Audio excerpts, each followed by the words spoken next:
غزہ میں قتل عام جاری ہے ناظرین، اور اس سلسلے میں ابھی تک ایک میٹنگ کے بارے میں کہا جا رہا ہے کہ پرسوں وہ میٹنگ ہوگی 25 تاریخ کو جدہ میں، لیکن حل کوئی نہیں نکل رہا۔ اس کسی عالم اسلام کے کسی ملک میں جرأت نہیں ہے کہ وہ نیتن یاہو کا ہاتھ پکڑ سکے۔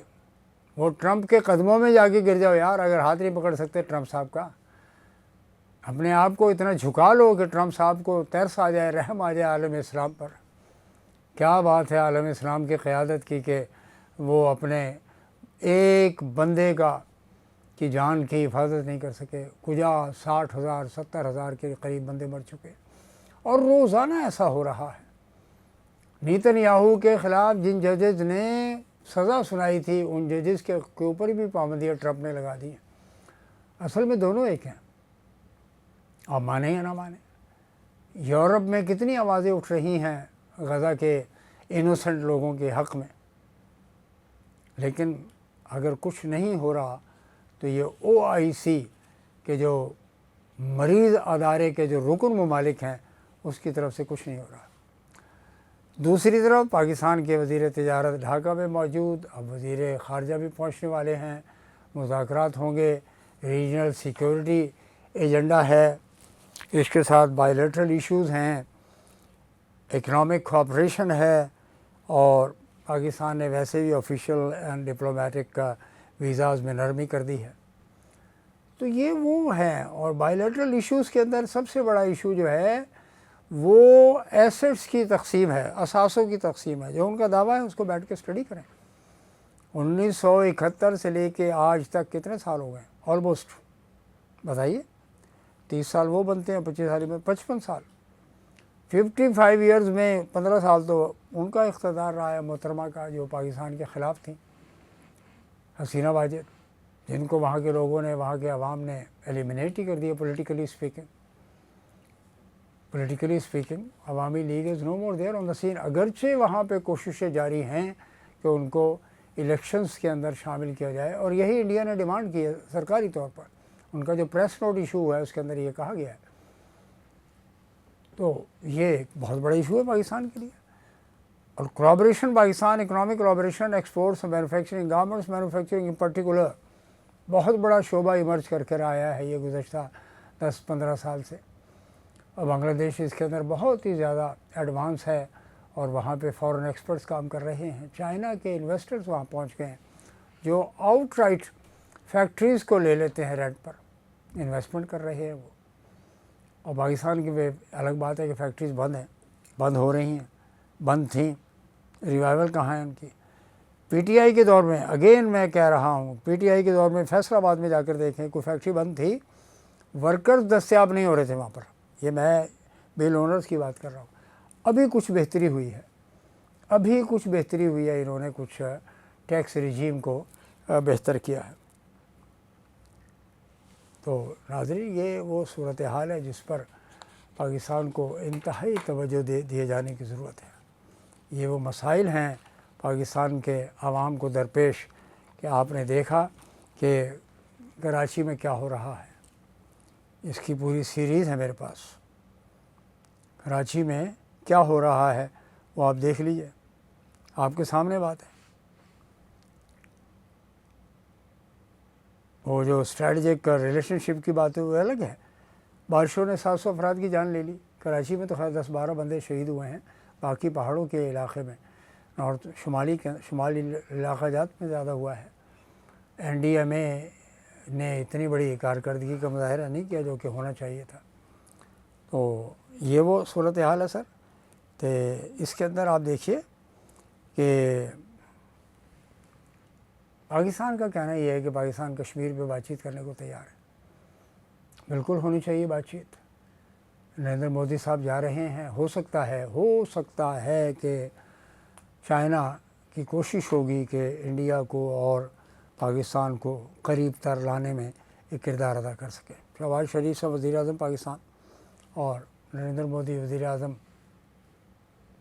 انڈیا، ان کی میٹنگ ہو سکتی ہے، پاسبلٹی ہے، یقین سے کچھ نہیں کہا جا سکتا۔ دوسرا یہ ہے کہ پاکستان کے chairman joint chief staff committee general Sahir Shamshad Mirza سے ملاقات کی ہے کوارٹر ماسٹر جنرل فیض نے بنگلہ دیش کے. کولیبریشن کی بات ہو رہی ہے اور معاشی جو میں نے ابھی عرض کیا آپ کو کہ پاکستان کے وزیر تجارت کے بعد اب وزیر خارجہ بھی پہنچ رہے ہیں. 25 کو جوائنٹ منسٹریل کمیشن کی میٹنگ جو 15 سال سے بند تھا، حسینہ واجد نے بند کر دیا تھا کمیشن، اب وہ پھر ایکٹیویٹ ہونے کی بات ہو رہی ہے. This very good, it's wonderful. یقیناً پاکستان اس سے فائدہ اٹھائے گا اور بنگلہ دیش بھی فائدہ اٹھائے گا. تو یہ سر صورتحال ہے جو میں آپ کی خدمت میں پیش کر رہا ہوں. دوسری طرف حکومت سندھ نے امینڈمنٹ کی ہے موٹر وہیکل ٹیکس میں. موٹر وہیکل ٹیکس وہ کہتے ہیں جی کہ زیادہ بہتر طور پر ہم ڈرائیونگ کے جو لائسنس ہے اس کو بہتر کرنا چاہتے ہیں، آرگنائز کرنا چاہتے ہیں. اور یہ الگ بات ہے کہ ابھی تک کراچی کی طرف شاید توجہ نہیں گئی ہے MQM کی یا دیگر پارٹیوں کی کہ ایک کراچی اربن زونز کی طرف سے گھروں کو ٹیکس کے نوٹسز بھیج دیے گئے ہیں 1-1 لاکھ روپیہ. ٹیکس کے نوٹسز بھیج دیے گئے ہیں کہ جی آپ ٹیکس ادا کریں. یہ کب سے ٹیکس لاگو ہوا ہے؟ کیا اب سندھ ایکسائز ٹیکس وڈراؤ کر لیا گیا ہے؟ اس بارے میں مراد علی شاہ صاحب کو دینا. یہی تو بات ہے جو کراچی کے عوام جو ٹینشن فیل کر رہے ہیں، فیس کر رہے ہیں. پانی نہیں ہے، سیوریج کا سسٹم نہیں ہے، گندگی ہے، کچرا ہے، سڑکیں سمبرج ہو چکی ہیں. بارش سے پہلے کلفٹن میں جا کر دیکھ لیجیے اب آپ، بلاول ہاؤس کے اطراف میں جو فرنٹ کی روڈ ہے وہ تو بہت صاف ستھری رہتی ہے، برابر کی روڈ میں گندگی جا کر آپ دیکھ لیجیے. دعا ریسٹورنٹ کے اطراف میں جا کر گندگی دیکھ لیجیے اب آپ. یہی حال وہاں کا ہے. لکشمی چوک بہتر ہو گیا، لاہور میں بالکل اچھا ہو گیا، لیکن بہت سے شہر پشاور ہو، راولپنڈی ہو، وہ نالا لے ہی نہیں سنبھل رہے ہیں ان لوگوں سے. کتنا 3 سال یہ ہو گئے. اس سے پہلے شیخ رشید صاحب کہتے تھے نہیں جناب میں میری زندگی دے وچ نالا لئی والا مسئلہ حل ہو مجھے، وہ حل ہی نہیں ہو پا رہا ان سے نالا لئی کا. تو یہ سچویشن ہے سر. اس کے بارے میں آپ کی خدمت میں عرض کرتا چلوں کہ دنیا کے ماحول میں اسٹریٹجک پروپوزیشن چینج ہو رہا ہے. اسٹرائک بالکل سوشو اکنامک اسٹرائک کی بات ہو رہی ہے، سوشو اکنامک پروویژنس کی اور پروپوزیشن کی بات ہو رہی ہے. پاکستان ابھی تک اسی میں پھنسا ہے جی. ڈیجیٹل 5% ہو گیا ہے، 10% ہو گیا ہے. گارمنٹس میں ہم بہت پیچھے رہ گئے ہیں. ٹیکسٹائل کے مسائل آپ کے سامنے ہیں.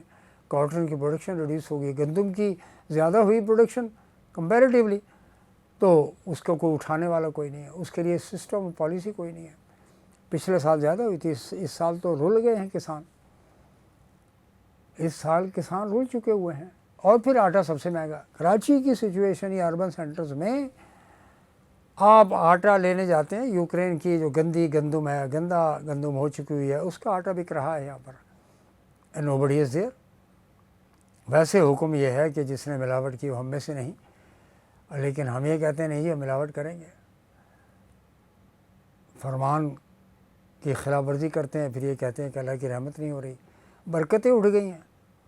لوگ پیسے میں برکت تلاش کرتے پھر رہے ہیں، نیتوں میں نہیں. برکت تو نیت میں ہوتی ہے، نیت کے اوپر اعمال کا دار و مدار ہوتا ہے. تو سر دس از دی اسٹیٹ آف افیئرس.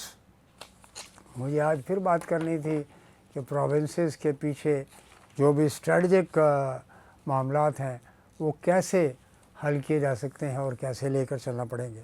یہ سیاسی نہیں ہے ایشو، یہ pure demographic socio economic development کا ایشو ہے. ڈی سینٹرلائزیشن اور 70 سال سے آپ کے جو 4 صوبے ہیں ہاتھی کی طرح پاکستان کے ریسورسز کو کھا رہے ہیں، اور جو چھوٹے علاقے ہیں، دور دراز کے علاقے ہیں، پسماندہ علاقے ہیں، خواہ وہ ڈیرہ غازی خان ہو، رحیم یار خان صادقآباد ہو، باڑو ہو، گڑھی یاسین کے علاقے ہوں، کشمور کے علاقے ہوں، وہاں پہ کوئی ترقی نہیں ہے. اس طرح پلاننگ ہے. 95% سے زیادہ ریسورس جنریشن کراچی سے ہو رہی ہے سندھ کے لیے، اور پاکستان کے لیے ہو رہی ہے، وہ تو ہو ہی رہی ہے.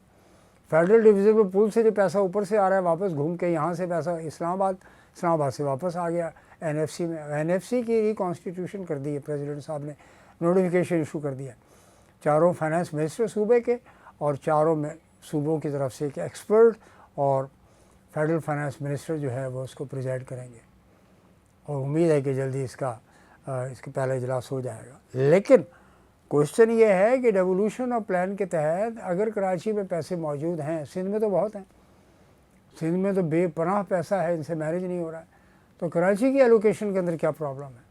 یہیں پہ سیاسی بدنیتی اور انیفیشنسی کے بارے میں ایم کیو ایم نے کہا کہ 15 سال میں کراچی کو برباد کر دیا پاکستان پیپلز پارٹی نے، اور یہ اگر بات کی جاتی ہے تو اس پر ناراض ہو جاتے ہیں، ہمارے دوست ناراض ہو جاتے ہیں۔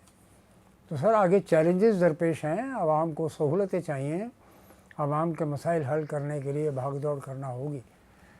Resource mobilisation, motor vehicle tax, نیا ٹیکس کراچی میں نافذ کر دیا گیا ہے، کراچی میں نیا ٹیکس نافذ کر دیا گیا ہے، وہ صدر زونز کی طرف سے ہو، لیاقت آباد زون کی طرف سے ہو، وغیرہ وغیرہ، یہ زونز کی طرف سے ٹیکسز کے نوٹس بھیج دیے گئے ہیں۔ یہ سورس آف کنسرن ہے کراچی کے عوام کے لیے، جو ابھی بارش گندا پانی کا ٹینکر 20 سے 22 ہزار روپے کا بک رہا ہے۔ کہتے ہیں مراد علی شاہ صاحب کہ جی آپ ہمارے خلاف تنقید کرتے ہیں، یہ ریالٹیز ہیں، حقائق ہیں۔ لوگ ایسے نہیں آپ سے محبت یا پیار یا نفرتیں کرتے ہیں، پسند کرتے ہیں تو اس کے پیچھے بھی لاجک ہے، ریزننگ ہے، اور ناپسند کرتے ہیں تو اس کے پیچھے بھی وجوہات ہیں، ریزننگ ہے۔ ڈاکٹر عبدالجبار خان آفیشیل سے مجھے اجازت دیجیے، بہت بہت شکریہ، انشاءاللہ کل آپ سے نئے موضوع پر گفتگو ہوگی۔